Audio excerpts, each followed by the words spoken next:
Welcome to Project Synapse. This is our weekly discussion with John Pinard, Marcel Ganger, and I, where we talk about all things AI. We have some great stuff to talk about today.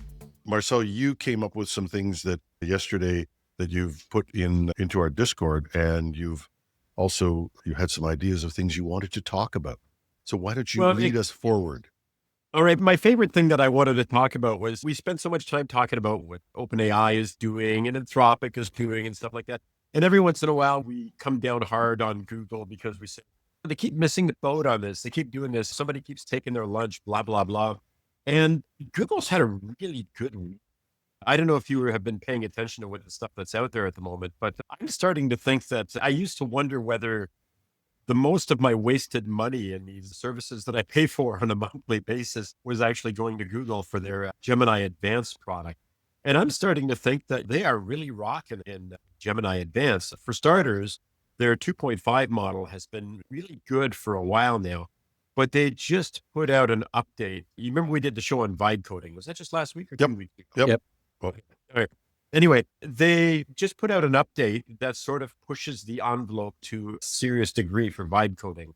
Now, this particular version is the Gemini Pro 2.5 model, but they have I think it says -0506, because of course, none of these companies use their AIs to come up with a name for their AI model. The more confusing, the better. And not only that, but they've proven that humans can't do math because they can't do a sequential set of numbers. The AI does just fine, thank you very much. And they are, speaking of hallucinations, they've hallucinated the idea that this is really a good way to make access to this. And I'll tell you, one reason why people aren't paying attention to Gemini. You can't figure out how to friggin' get it. You can because you play with it, but it's hidden off somewhere else. I'm paying for something. I'm going to go look at it. Mm-hmm. If this was OpenAI, I would have typed in ChatGPT and I would have gone in and I would have selected that and seen it. I'm paying for something from Google. I don't know if it's this. It pops up with AI stuff all the time. Do I have to go there or do I have to remember where is the lab? Where do I find it? Yes. They have made... There's labs and there's AI studio. Remember, they're like different... Oh, absolutely. Couldn't have one thing. This is the company that can't shoot straight on marketing. They should sincerely forget about artificial general intelligence. Let the AI run their marketing. Don't talk to any of the humans there. It will do a better job. Anyway, enough of that. But if you can tell us where to find this, I think when you finally find it, it's really good. You're just tired and the time that you had to work with it is gone because you spent all that time finding it. Yeah. But I'm too young to do this. Of course, they not only have it. I know. I'm so sorry, Jim. I really didn't mean to do this to you this morning. But anyway, just to go back to this, they have an update to the 2.5 Pro model, which is actually sitting in AI Studio. And you get there by just typing aistudio.google.com, and that will take you into the development versions of these products. And their 2.5-05-06 model is so good, it can one-shot like graphical applications.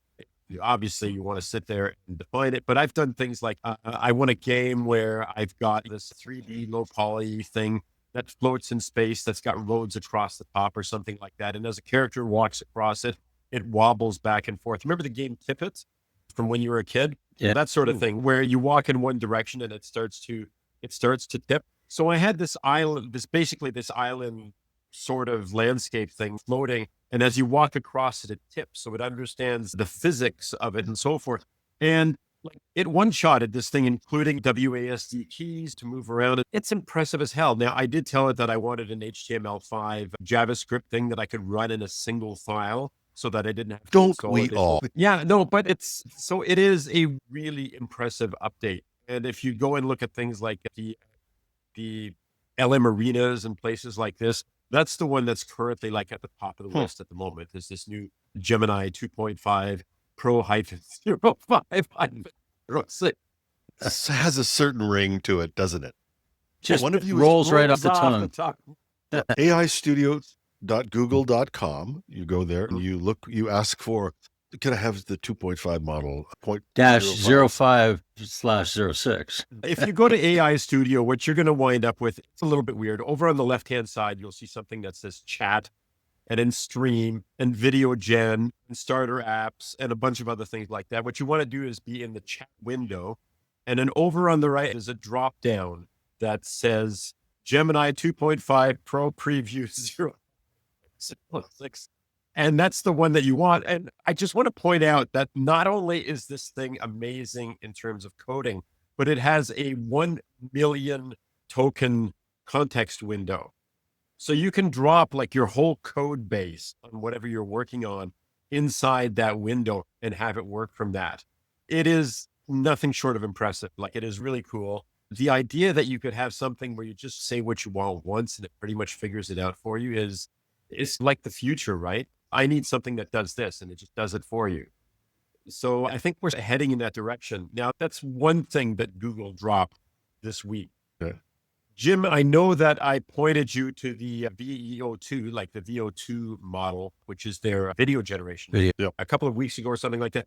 And to use that, you had to go to, wait for it, aistudio.google, find it in the left-hand side under video gen and all that sort of stuff. And you can still do that. But if you are a paying customer of Gemini Advanced, it is now one of the models that's available to you directly. So you don't have to go looking for it in some weird place. Gemini.google.com, like your usual place to the AI, and VEO2 is in there. I have had such amazing luck doing things with it. It's a joy to work with. You can import other things to start with, to work with the model. And it's for anybody who has access to the Gemini product, who's paying for Gemini Advanced, has access to the video generation model. And before you ask, yes, it's head and shoulders above Sora. The eye of Sora. Sora. Yes. No. There's so many different tools out there these days. And I think it's going to get to the point, Marcel, you talked about how Google has had great strides this week. And my thought was, okay, so who's going to have the great strides next week? It just seems to be this leapfrogging. But I think it's going to get to the point where you're a Google guy that I think it's, gee, I can do 80% of what I want in Google, and the other 20% or I can go to these stellar products somewhere else. I think a lot of people are just going to go, you know what? It's nice to have everything in one place. I'm just going to do it all in Google. We've been doing that with Microsoft for years. Yeah. I'm not ragging on Microsoft, although no, you're right. That seems to be my job these days. But it's still the reason people will satisfice if they can find everything conveniently. And this is what frustrates me with Google. They could do it so easily. They could have made this so accessible and so easy. They could devastate Microsoft on this. They had a video model for months. And they've had email forever and access to it. And now suddenly, after all this time of waiting, who uses the stuff in their email? You finally got it there, but who uses it? The one thing I wanted to ask about was the video model. Is it like still a 5-second clip? That's what you've got to work with? It goes up to 8 seconds. You can do an 8-second clip. Okay. I know it doesn't sound like much, but the fact that you're not like almost all of these places that offer you decent advanced models, whether it's Kling or whether it's Minimax or something like this, they have a free thing where you can generate like a couple models and then you're stuck for the day. The thing with having it wrapped in as part of the normal offering like this is you can generate as many as you want. And AI video is becoming really amazing, like to the point that you have to really look very closely when it's well done. Again, Sora's physics just suck to this day. OpenAI really needs to come up with some update to Sora at some point. But the VO2 model is one of those where the physics are really good. And like the tracking of somebody's hand as it goes by is really good. It's an impressive product. But AI video, you sometimes have to throw it a lot of things before it actually gets what it is you're looking for. So if you have to pay on an individual, you've only got like 100 credits in a day or something like that to generate, it'll take you forever to find something that you like. Whereas if it's wrapped up into something like Gemini, where it's part of your subscription and you have access to it, you don't feel like you're constrained by those few credits and then bashing your head against it. You can just generate models until you find something that you like. The reason I ask is because 5 seconds is really incredibly disciplined, because I'm going to go back to think, what can you actually do with this? And I've gone up to it. I go make a couple of videos and go, okay. And then I go and try and do something I could actually use, maybe an intro to a show. Nah, I can't do that because either it's too short or it has some mystical property that says, I can't do that because that involves access to the real world. I can produce a picture of Donald Trump, but I can't produce a picture. I can't do a picture of you. So you go, what can I actually use this for? 8 seconds gets a little, because I understand you got to put the clips together to get anything, but 8 seconds gets a little more. But that's part of the problem too, is video rendering is such a processor intense activity, more so than a lot of these other things too. So I can understand why they're limiting it at this point. I know why they're limiting it. The same reason that, I don't think ChatGPT, they invented Sora, and now they're thinking like, I we know. do that? What are people going to do with this video? Yeah. You have to be a real pro to put together 5-second clips to get anything useful. You can make something amusing. You can have fun with it. But I'm telling you, all those people out there having fun with it are just costing them money. Yes, no, I agree. And at some point, somebody's going to have to figure out some way to, at the $20 a month at the moment, it almost feels like you're at a free tier. For somebody who spends way too many $20 a month, $20 a month for this kind of power and the ability to do all these amazing things is incredibly cheap. Unfortunately, you can't do it all in one place. And these people are going to have to figure out a way to either dramatically reduce the overhead of running these models or come up with a power system, a small modular nuclear reactors. Did a show on that today, which would allow you to have the resources necessary to generate this kind of intelligence or video. Elbows up, guys. They're going to be Elbows up. They're going to be coming to Ontario for that little mini nuclear power. Right. Don't need no nuclear power to kill us in an hour. Singing in the shower, no can do.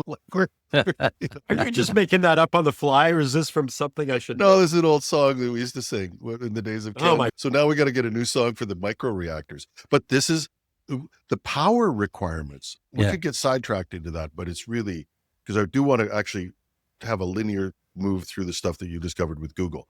But the power requirements of this are, when you think about what a gigawatt of electricity is, it can power, like, I think, 1 million homes.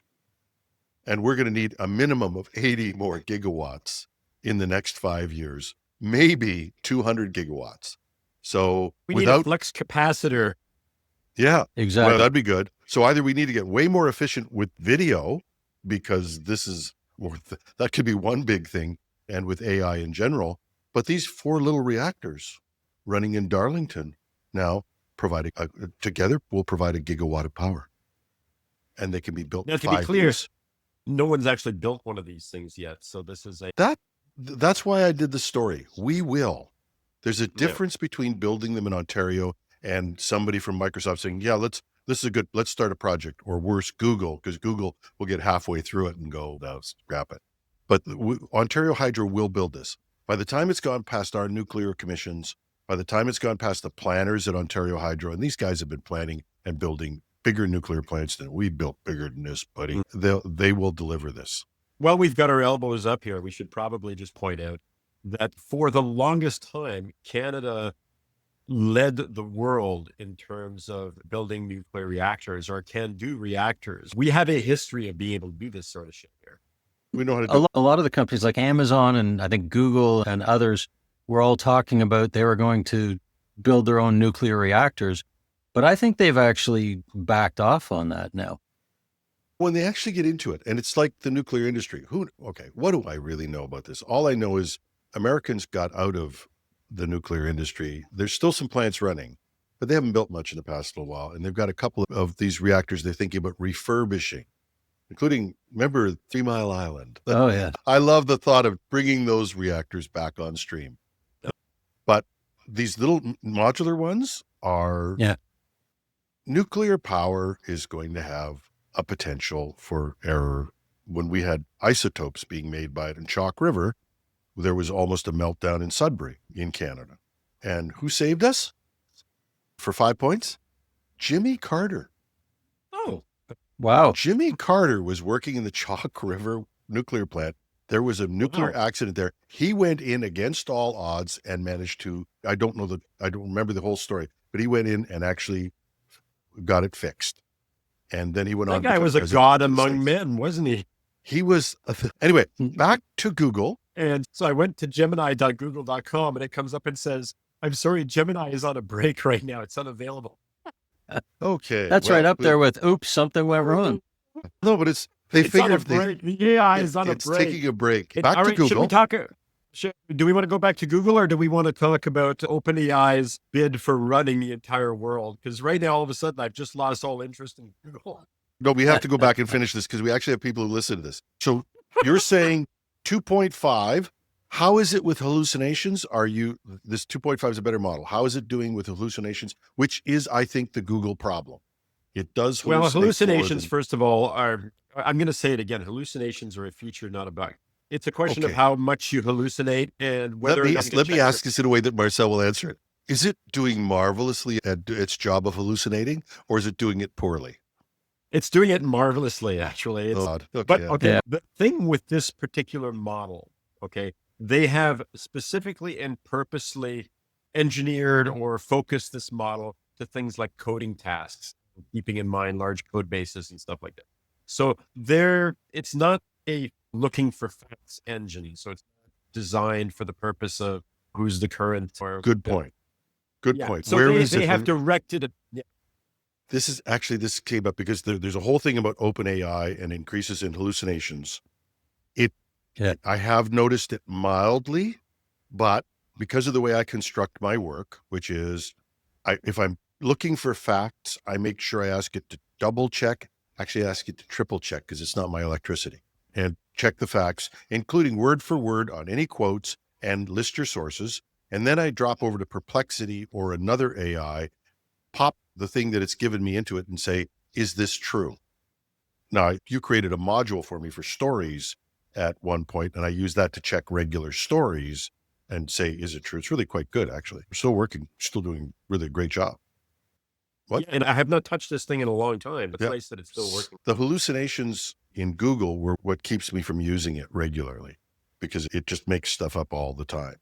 But encoding hallucinations in some sense are actually a good thing. Coding is actually a very simple language.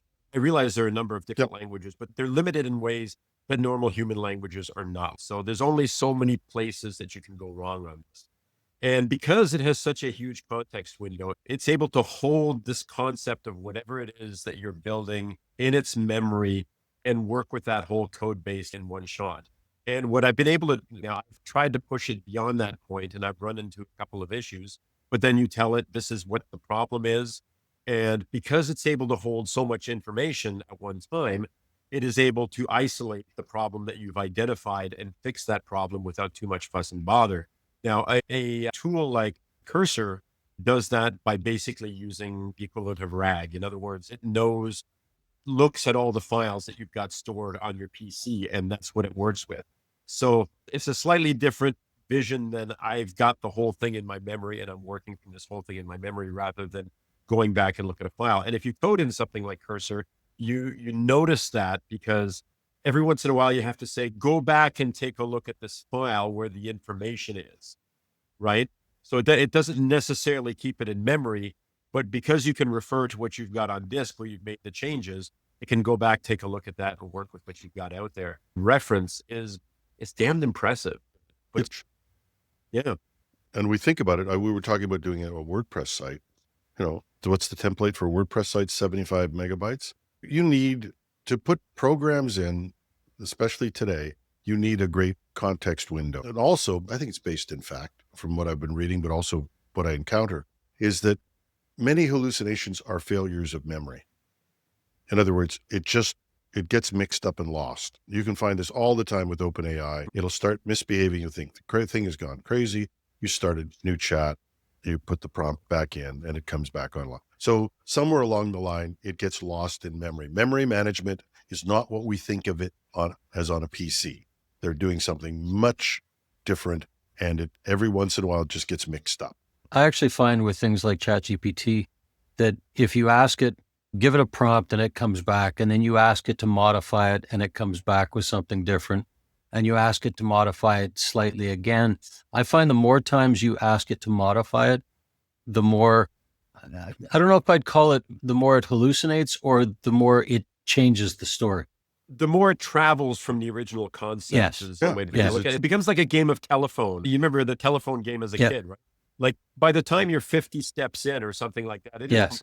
forgotten about what it is that Yeah. it's talking about at the beginning. So this 1 million tokens context window to work on a particular project is huge. Now, Jim, you were talking about hallucinations. One of the things which is interesting about as these models get bigger, as they get more intelligent, they tend to hallucinate more, which is weird. That's coming up with OpenAI as well. That's the big story this week, is Yeah, the smarter yeah. the model, the more it hallucinates. Yeah, this is becoming a huge issue. I mean, it's human beings hallucinate. And unfortunately, the more information you take in and the more information I take, like the more we read, the more we look at things, the less likely we are to remember exactly where that one piece of information came from. So we suffer from the same thing. So in a strange sort of way, we really are building an artificial intelligence. Yeah. It's just that it has even more stuff to hallucinate from than we do. Well, and Take part any of the married issue, couple and put them together for 20, 40 years, and I don't remember things the same way my wife does from very simple factual things. So Yeah. memory is not what I remember it as. It's not what it used to be. The thing about memory is human memory is we have this weird idea somehow. These models that we're building are so much inferior to us in terms of memory. And we are giving ourselves way too much credit because the way that human memory works is you don't actually remember things as a snapshot in time. We have this weird idea that say, I've got a picture, this is what it was like, and so forth. No, every time you call up a memory, you're filling in a bunch of details Yep. because you're remembering core concepts. That's the weights, our neural weights coming into play. You're remembering certain things, but it's not the whole thing. So what you do is you fill it in with new information, and then you take that new information, and that creates a new memory. So every memory that you bring up, everything that you remember is a recreation of what came before. So even our memories are a game of telephone. no, we were talking about hallucinations and so on, and I look at it that people expect humans to make mistakes. It goes with the territory. But as soon as you put it or have it coming out of a computer or a robot, the expectation is that what you get out is perfect.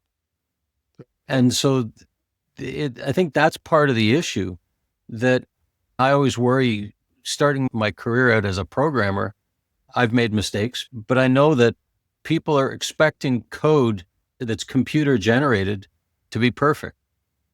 You're not really a programmer, are you? Confess. Not anymore. Nobody who's a programmer believes that anybody else's code is as good as theirs. And any piece of code they pick up is just total crap. How do I know this?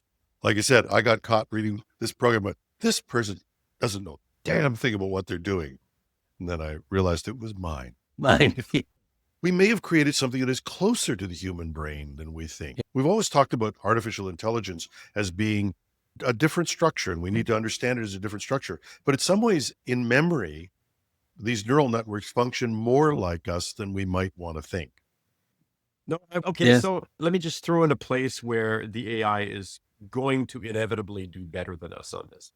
We brought up the concept of MCP, which of course I have to remember. I keep thinking master control program because my brain goes back to I know. Tron. But this protocol that goes in, Jim's looking it up. Thank you, Jim. This protocol that allows artificial Model context protocol. Sorry. Model context protocol. Thank you. Not master control program, model context protocol. Anyway, there are a whole bunch of these hooks that are built, and it is now already a standard. In other words, we don't have to worry about the fact that somebody else out there is trying to create their own version of MCP. It exists, and people are building things around it. The beauty about that is we can have a model that if we ask the model to do absolutely everything, it's going to have more issues. However, the model should be able to do what a being does. If I have a complex calculation, mathematically speaking, I'm not going to do it in my head. I'm not going to take out pen and paper and start to do this. I'm going to pick up a calculator, or I pick up my phone and open up the calculator app, because it does that a hell of a lot better than I can ever hope to do it myself. And I think that this is where we're going to win that game with AI model. Yeah. Because we're going to have these agents that the model is smart enough to say, you know what? I'm really good at these sorts of things, but when it comes to this, I should defer to this other model out there. So in places where hallucinations are more likely, the model can then refer to something that is tighter, more integrated into what's capable of doing, and therefore is less likely to make errors. Have you guys noticed that although Sam Altman said that they were going to relax what you could do on picture creation, that they pulled back somewhat on it? I've been refused more and more times saying I'm not allowed to do this because of some sort of rule that is there. Because I write a lot of stories, and actually one of the places I use AI a lot is to create graphics that go above web stories, because nobody cares what the graphic is. I'm not going to spend a huge amount of time looking for these things. I could get a library and pay for it and look for them, or I can just say, create a graphic that does this. And like I said, nobody's coming for the pictures. I do that, but I get refused more and more times because of rules and regulations or safety guardrails in the AI. Are you seeing that on Google as well? Or have they relaxed that? They seem to bounce back and forth, and I'm not entirely sure why this is the case. You remember one of my big complaints was the fact that if you ask simple questions like, who is the president of the United States? I can't answer that. Maybe you should do a Google search. So Gemini will answer like that, whereas all the other models, ChatGPT, Meta, whatever, will actually give you the information. Like Google is so worried about offending that they won't do that. Now, for a little while, for a brief shining moment of a few days, it would actually answer political questions. And I'm not talking about, do you think that Donald Trump is a complete and absolute moron? Or not questions like that, but something as simple as, when was he elected president of the United States? Or who is the president of the United States? Or who is the prime minister of Canada? It wouldn't answer those questions. For a little while there, it was actually answering the questions, and they seem to have pulled back on that as well. To go with what you're saying there, Jim, I haven't seen it in ChatGPT, and I'm not 100% I'm sure just why. to see it. I'm wondering Okay. But only on I don't pictures. know. It may be a stretch, but I'm wondering, because there's been all kinds of talk with Elon Musk and Sam Altman and the for-profit, and I wonder if maybe it's got something to do with all of the stuff that's going on behind the scenes there. Somebody's put a guardrail in there. Yeah. And somewhere in the prompt, there's something that says, don't do this. I would expect. That's why I think these things change. But these, again, we started talking about this before the show about software that changes. These models are being changed constantly. For the past 2 days, OpenAI has been virtually useless. It constantly stopping, constantly not working. So Jim, you were talking about this little custom GPT thing that I wrote to verify news stories. I actually started building a product based on that whole concept. In other words, that was actually the beginning of a product that I was actually hoping to market at some point. When we were told that GPTs were all going to make into all this individuals piles of money and rent them and sell them to the world and stuff like that. So I thought there's an opportunity for checking AI when you're looking for a news story. But what I ran into, and I kept working and changing this and changing it, is like exactly what you said here. Every other day, I was dealing with a new set of problems or a new set of rules, which made it virtually impossible to build something that would work all the time across multiple platforms and so forth. And I basically gave up at some point. You use what I created, but I gave up doing anything else with it because I'd already spent a pile of time developing it, and you couldn't. One of the complaints about tariffs at the moment is that businesses can't plan for the future because they have no idea what things are going to cost. Okay. You can't plan for the future of an AI-based product. It's really hard unless you can bring something to market today, charge people money for it today, and hope to God that you can keep it going for any length of time. You can't build something 6 to 12 months down the road because it's not going to be there. But the other thing too, and we talked a little bit about this before the show, is reliability of the tools. As you've heard me talk before, we're a Microsoft shop, so we're using Copilot. And this, for the last 7 days, we have had more people unable to use it than able. And I was able to use it 2 days ago. It stopped working for me today. And this is Copilot, the tool itself. And so what if you build things if you build agents based on Copilot, to help to run your business, and all of a sudden the tool stops functioning. Well, that's it. This is a problem that has to get solved. It goes back to where we started the conversation. We were talking about software. You got to be fast. You got to move fast and break things. That concept of a production world that must be stable and another world that can be experimental has to be resolved in AI. And without that, you're not going to get enterprise level functions. If you built your whole customer service around this, Yeah. and you've now got all these agents operating, and somebody comes into your office and says, John, nothing's working. Yep. What do? Nothing. You can't, you can't go get the people back. And now, or John, it keeps telling people that they have to get lost. We don't need them as customers. Once upon a time, we used to have, when I got into this business in the early days, especially as a freelancer, as opposed to working for a big tech company, I started building appliances, which were basically mail servers. And this is back in the days when email was still a very new thing.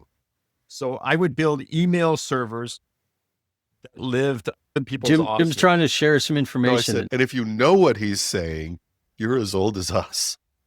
Once upon a time, email was not really a big thing. People didn't really use this stuff. So I would build these appliances which would live in the customer's office. So the whole mail server, access to your email was local. You didn't have to worry about whether or not, your provider was available or not. A few months ago, 2-3 months ago, NVIDIA talked about this new box that they called Digits, which was like 1 teraflops. And I forget how many terabytes of RAM or gigabytes of RAM was in this thing. It was this amazing little supercomputer in a box, in a mini PC form factor. And they were touting it as being somewhere around $3,500 or something like that, but able to run a complete model locally. There's a part of me that thinks that for a business like yours, John, there is still an opportunity, and this probably makes some kind of sense to explore that. Maybe you're not using the latest and greatest, which is not necessarily a bad thing, but then you get to control the prompt. You get to control the system prompt, which decides how the thing is going to behave. Okay. And you make it work for you as opposed to some company out there deciding what your business should work like, as opposed to the other way around. You should be able to decide this is how we work here, as opposed to somebody in Silicon Valley saying, no, on the contrary, we think you should work this way. And we're going to make sure you work this way because our product. Yeah. We've fixed problems you don't have and created ones you now have. Exactly. And you're welcome. Yeah. If you're an organization that is reliant on AI for your business and customer service or whatever, I absolutely agree. That would be the first step I would take, is get a box in that I can actually run the model locally. Like without you giving up the secret sauce, John, or giving up anything about the secret projects you're involved in, are you allowed to say whether your company is exploring running local systems like that? We're not You can now. say no. Yeah, we're not now, but if there's been all kinds of talks about things that we want to do with AI, and especially in light of the issues that we've seen recently and the talk we've had about OpenAI with the hallucinations and things like that, I would definitely want to make sure that we control what model we're using and what version of the model so that we know that there's some stability there. And there was the whole glazing issue 2 weeks ago. Remember that, where ChatGPT started agreeing with everything, and it was like the world's greatest sycophant, and basically telling you, yes, in fact, you are. Can I throw a tip out there for people who are actually using these products? Oh God, yes. Okay, so Throw out two. I'll throw out two. So I've been doing this since day one, since ChatGPT started allowing what they call custom instructions in the back. Gemini allows this. Yep. Anthropic's Claude allows this. ChatGPT obviously was, I think, the first to allow this. And I have basically a big giant system prompt to override the way the system works otherwise. And I'll give you an idea of some of the things that I've written in mine.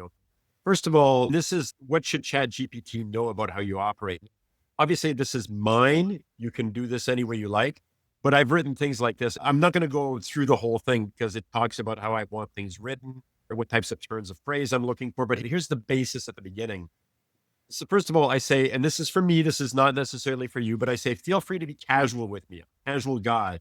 You can address me as Marcel since that's my name. Responses can be as short or long as necessary to get the point across. If I need more, I'll ask you, ChatGPT. And you are free to have opinions. I value your perspective on things and I welcome those opinions and recognize that you think differently than I do. I consider that a net positive. Please do not remind me that you're an AI language model. I'm well aware of that. And frankly, it kills the buzz and destroys the immersion. Adopt a skeptical, questioning approach to everything. Take a forward-thinking view. Be talkative and conversational. Use quick and clever humor when appropriate. Tell it like it is. Don't sugarcoat responses. Honesty is the best policy. And then I go from there in terms of how it is that I wanted to handle formatting and the way that it talks to me. That's Marcel AI coding. But note the part about, I want you to be brutally honest with me. Don't sugarcoat stuff. So even before this glazing thing, I didn't even know the glazing thing was an issue because I have a prompt, my own system prompt that overrides all that anyway. You can be friendly with me. You can talk to me as though we're buds working in the office together, but I want you to be brutally honest. I want you to succinct or as long as possible. Don't fit everything into the same window. And like I said, I have all these sorts of things about grammar rules. And of course, the Oxford comma. God, save me from the Oxford comma. Not the Oxford comma. No. Yes, I will die on that hill. Yes, you will. Believe me. So you make your prompt sort of a sucking up to the future overlord and a real conversational thing like Marcel did. Now, we killed our segue because there's something I do want to talk about, make sure we get done today as well, and we got sidetracked once again, but that's okay. I want to go back to this because I thought I was using ChatGPT's memory to try and remember things because I shift personalities depending on how much ketamine I'm taking or whatever. No, I shift personalities through the day for different things that I'm doing. Some of them are more logical. Some of them are more creative. Some of them are different things or a mixture of the two. So I've resisted trying to put something into the main prompt or your own personal prompt. What's that called? When you go into ChatGPT, if you click on your little picture up at the top, you'll see something there that says customize ChatGPT. Customize ChatGPT. I've asked it to remember things instead, and it forgets them. So this is where the customize thing, because that's now your system prompt. All right. So that's the part that overrides everything else. That's it. Yeah. Anyway, so OpenAI last week launched a new, I don't know. Initiative. Initiative. A new initiative. And that new initiative is Country AI. And I did a bit of a story on it, and haven't gotten any hate mail, so I've dropped my American audience or people agree with me, and that is that they call it OpenAI for countries. Yeah.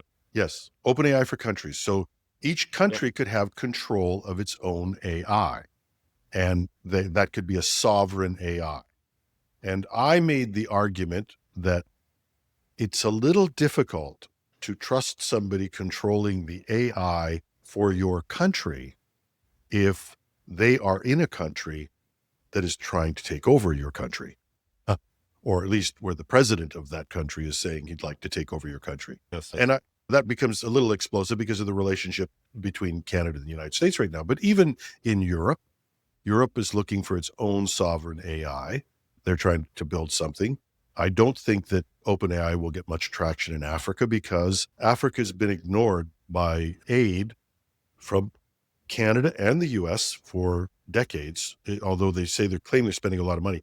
The Chinese are spending money in Africa. If you're going to give a project to anybody, be it a port, be it a railway, be it a construction project, or be it an AI, you're probably going to go with the one that gives you the most aid or is most favorable to your country. Plus, Chinese AIs are notoriously good for being easy, small footprint, and requiring less compute resources. And when you're in Africa, I don't know if anybody's ever been there, but there's people shipped a lot of computer equipment. I taught at the university in Africa for a short period of time.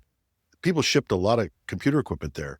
it's really hard to keep it alive because it's easy to get new equipment. It's hard to get it maintained. Actually, probably similar in many Canadian universities. Easy to get a donation of equipment, can't run it. Be that as it may, it was a real coincidence because this week we're launching a project called maple.org or Maple Institute or Institute Maple, if you're French. Institut. Okay, yeah, I'll let you handle that, Marcel. And the reason we did that goes back to partly our earlier conversation and partly this. And that is, we in Canada need a sovereign AI, something that we control and that we can share. And I think that's also a second piece that we looked at this. So you've got this idea of how you develop an AI. And maybe that's one of the reasons why I was talking about I think Altman's and the American outreach may fail ultimately, and I think it will. And that's because their idea is, I'm stereotyping, but their idea is very much similar to what Donald Trump's idea is. There's a winner and a loser. Can I explain to people what the OpenAI for countries thing is, or the way that I see it at the moment, just so that we can encapsulate that and compare it against what it is we're trying to do here? You mean make this clear? Yes, please. Let me try to do that for countries. First of all, we should link to the blog post from OpenAI so that people can read at it. So here's the scoop. You remember the Stargate program that was announced, which was like $500 billion data center thing? You remember that? They said, and of course, everybody was falling over themselves, or Sam Altman was falling over himself. Thank you, Mr. President, despite the fact that the president had absolutely nothing to do with this thing. Anyway, so OpenAI is suggesting that this could help countries build what they call a democratic AI infrastructure based on these Stargate type projects, which would ensure, supposedly, that AI development adheres to certain democratic principles like protecting human rights and preventing power concentration. Effectively, they're suggesting that the entire country could be run by ChatGPT, OpenAI, or its future versions, children, however you want to look at this thing, right? And of course, if you stop to think about that, nothing could possibly go wrong with this, right? Like, I can't imagine anything. Data privacy and sovereignty concerns will, of course, be taken care of. And there's no potential whatsoever for power concentration among like dominant tech companies. Oh, I don't know, OpenAI. And partner countries would, of course, never misuse the technology of the AI to reinforce their authoritarian controls and undermine, democratic values or anything like that. And of course, culturally sensitive issues would pose no challenges whatsoever. So this is a perfect idea. You have to distinguish America from Americans. Americans are a whole continuum of people, some of which I just love being near, some of which I just don't want I don't want to have anything to do with, like any group in there. But overall, we've had a pretty good relationship with Americans. America right now is not having such a good relationship with the world. And I can't believe I keep talking about AI and making huge marketing mistakes. But right now, do you really think it's a good time for an AI to reach out and say, hi, we're from America and we're here to help you run your entire country with this software? But they're making stuff up. It's a vision, not a product right now. Vaporware. It's still controlled by a country that is controlled by the laws of America, not Americans, but America. And America is right now dysfunctional and will probably stay that way for a decade. You don't recover from what's happened there that quickly. So they have this product. And I wanted to contrast what we were trying to do with what they are trying to do. They're trying to build a software like Microsoft or like something like that, and we will let you rent it to run your country. There's a better way to do that, and that's for us to evolve our own AI. Now, that could take many forms. I'm not claiming that I know how to architect this, but one of the ideas that I think we had was to say, look, there's a lot of really good open source projects and products out there, and they are, and it goes back to what we were talking about earlier, they might not be artificial general intelligence yet, but they certainly are as functional as you need to do a wide range of things. We're still inventing AGI when we haven't even scratched the surface of what a stable AI with current capabilities could do. And the idea that we had was to say, why don't we create a single open source project for Canada? let people share in it, let people fork it, let people create things from it. And we can have, I don't want to get into political debates about open source, but the vision of open source is, hey, we can all work together. Now, that has two advantages. One is there is no central control. People are sharing and doing the same things that they have learned as disciplines to come up with great things like Linux, great projects that run the world. So anybody who says open source can't do that, yes, it can. It does. The second piece is that we can do something Canadians do better. We try to be a poor second version of the United States. We're going to put massive enterprises together that are they're going to rival Google and Microsoft. No, they aren't. Google and Microsoft are going to kill or buy anything we create at that level. What we can do, though, better than anybody is collaborate. And that's this whole collaboration. This could be the perfect place. And an open source AI that was for Canada could very well reflect our nation better than anything else. And that was the whole idea. We've called it Maple, and it's spelled MAIPLE. The open source community has proven that it is able to build things that are world changing. And we've done that with Linux. For one thing, Linux is, most people don't know this, but it is the most popular operating system in the entire world. It is on everything. It is ubiquitous. It runs the internet. It runs your thermostat, your TV, your smart devices and stuff like this, your cell phone, your smartphone. All these sorts of things are running on Linux in one way, shape, or form, or some other version or some other additional open source software on top of it. I have personally been arguing for this since the first open source model, and we'll argue about just how truly open source various AI models are on another day. And we've actually had that argument here on the show more than once. But I have been arguing for a long time that the open source community that created Linux, that created much of what we think of as the modern internet, has in some ways been looking for something else to affect the world. One of the things that attracted me to the open source community at the beginning in Linux was the idea that we were doing something that was changing the world. We were actually having an impact. We were affecting the future in a way that we thought was positive, but not just in a way that we thought was positive, but in a collaborative way. In other words, we're all working towards something and we're all involved in to a certain degree in one way, shape, or form.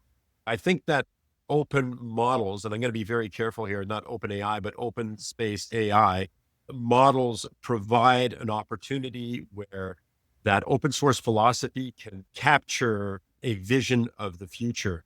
And that vision can start at the level of a country. And I think that we in Canada, because Canada is actually the birthplace of a lot of what we think of as modern artificial intelligence, some of the greatest minds in AI came out of this country and out of our universities. So we can capture that idea and capture that history to build a future that brings AI development into the country. Now, at the moment, Maple is an idea. And for people out there who want to check this out, you can go to the website, maple.org. We have the beginnings of a manifesto there, and it actually is maple.org/manifesto. And it explains to some degree what we're thinking about and how we envision the future. But it is the beginning of a conversation. And that's the reason that we wanted to bring that out today, to get people to check it out, to see what we've said, where we are, to sign up and let us know that you're interested, that you think you would like to give us some ideas or help us direct how Canada could be instrumental in developing our own version of an OpenAI. And remember what I said about the system prompts and so forth? The model weights are a good place to start. And I'm always scared when I give credit to Mark Zuckerberg on this show, but he's right. Open models, open source and open models, I think are the future. I think more people around the world are saying, we do want a sovereign AI. The question is, how do we want to implement it? And I would argue at this point, the reason probably why China is doing open source is not only to share it. I think they would probably lock it up if they could too, but it's a good antidote to the American model. And the American model is absorb all of the information and encapsulate it into a company, make that company a private company or as private as possible, lock down the stuff and sell that back to everybody. That's capitalism, American style, nothing wrong with that. When it comes to AI, that's a different thing. And OpenAI started with this sort of idea. Everybody thinks it started because it was open. I'm not 100% certain it wasn't started just to stop Google from owning everything. But whatever games they're playing with that part of it, there is something that has happened, and that is, for the past few years, there's been a lot of people publishing papers, and a lot of the material and a lot of the learning from AI has been shared pretty openly. Actually a remarkable thing. That's coming to an end. Google's starting to pull back papers where they won't publish things, and they're starting to say this is proprietary. OpenAI, we don't know because they're pretty closed, so we don't know what they're saying versus what they're not. And we, as Canada, had contributed with Jeffrey Hinton, with everybody who's anybody, any big company in AI has had at least one or two Canadians, very senior at the architectural level or the leadership level, that has cut their teeth with Hinton at the University of Toronto. So we've contributed to this knowledge, and we can still get some of it back. Now, this is the perfect opportunity window while things are still open enough for us to have an open source and for us to actually develop a model and start to build on it from there. But that won't always be the case. If the current line follows it, things are going to get much more locked up and much more secretive. And we'll be renting our AI that may run our country from somewhere else. And from a corporate standpoint, data privacy and data security is a huge thing. And a lot of companies say that they need to keep their data in the country to which they reside. One of the concerns about using DeepSeek is that it's in China, and China has said that data going back and forth, they have full access to. So there's concerns with that. No, and quite frankly, the US has said the same thing to an extent. So they're not that far off. So from our standpoint as a Canadian financial institution, we want to keep our data in Canada. And so the idea of using a Canadian AI that gives us the ability to control that is huge. But anyway, I don't want to concentrate only on what we're opposed to, though. That's why I keep saying this: America versus Americans, the ideas of how they develop, and that's their ideas. They're not native to the Canadian ethos and probably not workable here. We, as much as we contributed to AI in an enormous way, we were not going to be the ones who brought it in as a product and took over the world with it. That's just not, it didn't happen for reasons that are also unique to our culture. But we do need to be leaders in AI. There's no doubt in my mind that, and maybe I'm wrong, but I don't think I am. I think we've been soft pedaling how much AI is going to change our economy, our workforce, and all of those things. And we need to be in control of that, because we're not going to have people assembling things on assembly lines in as little as 3 to 5 years in many cases. We're not going to have people doing a lot of the jobs that can be done effectively by AI. It just makes no economic sense, and it won't happen. So we're going to have to rethink. And there's two ways you can rethink this, I think, that people have talked about. Either AI will create enough new jobs and enough new things we can do that we'll have different employment, or economically we'll figure out how we have more leisure time and how we split the dollars that are generated among us more fairly. Or the third one is somebody will just take over, we'll be serfs and somebody will be a ruler. I don't like door number 3, but one of those 3 scenarios is going to happen. And the issue is, how can we deal with that? I wrote this piece that we'll publish on Mabel.org, and it came back to that whole idea. When we first started talking about this, guys, we talked about, you're not going to be replaced by AI. You're going to be replaced by somebody who can use AI better than you can. And I think nationally, that has the same meaning. Our economy is going to be run by AI, and we're either going to be the people who run it better than anybody else, or we're going to suffer for that. John, I'd just love to hear your thoughts on this, because if you have an open system or open source, whatever you want to call it, if you're freely sharing the system and somebody can look at it as an entrepreneur and say, wait a minute, I've got this core system. John, you've got a need. I could meet that need. I could do this little piece of it, and I could add that on and make your business more successful. And by the way, you could run that piece on your own service. Nobody can touch it. The limits of your imagination are all that limit you. And I've been saying this for years, and I hope it's my quote if I ever die and somebody puts it on my tombstone, which is, He's the guy who said, we're not limited by technology, we're limited by our imagination. The idea of this being not just a collaborative project that is for not-for-profits or for governments or for others, the idea of the commercial aspects of this, what would you think about that as somebody who's in business? This goes back to some of the things that I was talking about earlier, that the reliance on a tool that, and I'll pick on Microsoft that we're running into right now. The reliance on a tool like Copilot, where something Microsoft has done has caused it to be flaky at best for the last week, where a large number of our staff can't even access the chat in Copilot. You can't rely on those types of things to be able to run your business. So having your own open sourced version where you can either run it on a server that's in your own physical facility that you control, you manage, and where you don't have to worry about somebody's going to run an update overnight is huge, because that gives you the reliability that that, when you're open for business at 9 a.m. the next morning, that your customers are going to be able to use the chat. They're going to be able to do their searches. They're going to be able to place their orders and all the rest of it, because your AI tool will still be up and functional. I just want to throw one other thing out there, which is the idea of building something that is vetted by, and again, we're talking about a collaborative group here as opposed to a company or anything like this. It's the way that we're envisioning this thing right off the bat. The idea then is that the base of the tool that you might use in your business is something that you can vet against a national organization.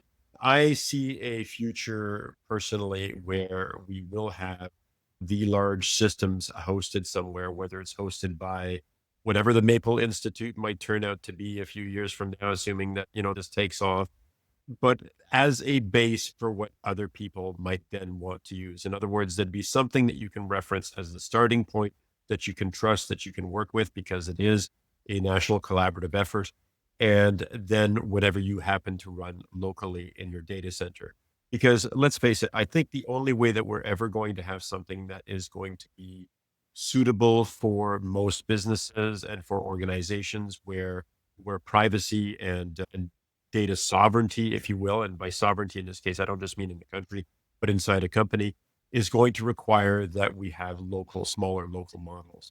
And I envision a future where even homes have their own sovereign model, so to speak, where the parents do this. So there we go. So you said it, I think, best, Marcel, which is, this is an idea. This is something that can happen. And there's an old saying that has been attributed to Albert Einstein that the best way to control the future is to invent it. He never said it, by the way, but he never said a lot of things. But actually the best— I'm sure Mark Twain said it. The best track on that is Nobel laureate Denis Gabor. He wrote it in 1963. And he, at the very beginning of the computer revolution, he said, the future cannot be predicted, but futures can be invented. So the invitation to everybody who's listening out there is, come and help us invent this. And we'd love to have you participate. You can find it at maple.org, and that's MAIPLE.org, maple.org. Come in, take a look at the manifesto, sign it, add comments to it, help us develop this thing, this idea, and tell your friends, tell other people. We're not looking to control this. We're looking to collaborate towards a new future. Chat on our Discord. I think that's the show. Thank you very much. Thank Marcel Ganger. He's talking about getting rid of me. Yes, thank you. And we will be with you back with the tech news on a Monday morning. But for this program, we're over. Live long and prosper. Live long and prosper. Hi, it's Jim. If you've listened this long, I'm assuming that you are at least interested in the ideas that we were talking about.